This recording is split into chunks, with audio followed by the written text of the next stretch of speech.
All right, ladies and gentlemen, here we go. We got the stunt crew all ready to show you what's good. That's what we came to see, huh? We got Mike Collette on the grip track. Sue Peterson on the green belly. Justin's idle. On the copper R6. Turning his idle up. Mike Cisco on the blue and white R6. Chris Hoffman on the logo.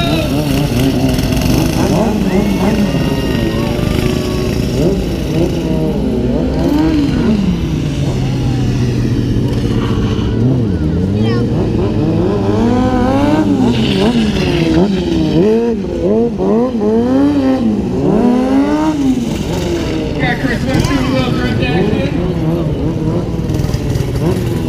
Why are their tires blue? Guys, a minute to get Mike warmed up, ready to rock. Okay, he's got his feet up on there, Caleb. Look, he doesn't even have his feet on there.